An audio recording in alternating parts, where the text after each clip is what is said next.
दोस्तों ये वीडियो देखने के बाद स्वर्ग और नरक के आपको सारे आंसर मिल जाएंगे और आपको कोई गलानी नहीं रहेगी।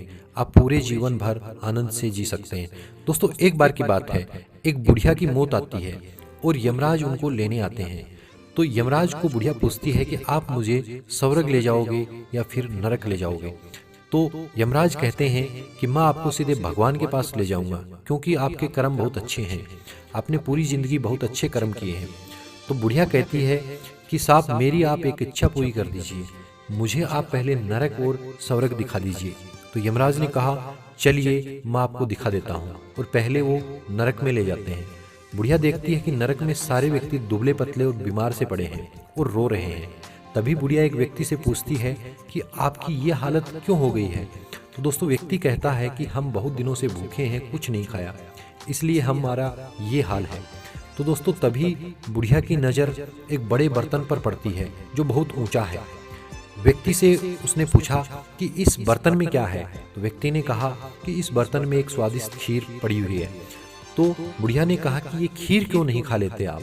तो व्यक्ति कहता है कि ये बर्तन बहुत ऊंचा है और ये हमारे हाथ नहीं आता, इसलिए हम भूखे ही रह जाते हैं। तभी वो स्वर्ग में चली जाती है और देखती है कि स्वर्ग में सारे लोग खुश हैं। तभी उसकी नज़र नरक में जो बर्तन था वैसे ही बर्तन पर पड़ती है, वो भी उतना ही ऊंचा था जितना नरक वाला था। तो उसने एक व्यक्ति से पूछा कि इस बर्तन में क्या है। तो उसने कहा कि इस बर्तन में स्वादिष्ट खीर है। तो बुढ़िया ने कहा कि ये खीर तो आपके हाथ नहीं आती होगी, मतलब ये खीर तो आप नहीं खा सकते होंगे। तो व्यक्ति ने कहा कि क्यों नहीं खा सकते, ये खीर खाकर ही हम खुश रहते हैं। तो बुढ़िया ने कहा कि इतने ऊंचे बर्तन से आप खीर निकालते कैसे हैं।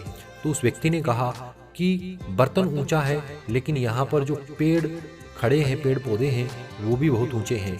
उनकी लकड़ियों को काटकर हमने एक बड़ी सीढ़ी बना रखी है और सीढ़ी पर चढ़कर हम खीर निकाल लेते हैं और खा लेते हैं।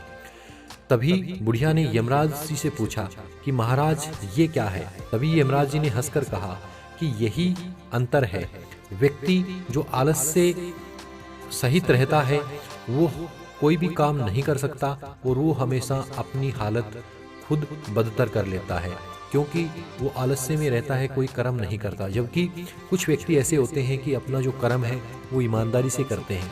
तो दोस्तों ये वीडियो आपको पसंद आया होगा और आप चाहते हैं कि वीडियो सबसे पहले मिले तो आप चैनल को सब्सक्राइब कर लीजिए, नोटिफिकेशन ऑन कर लीजिए। ओके।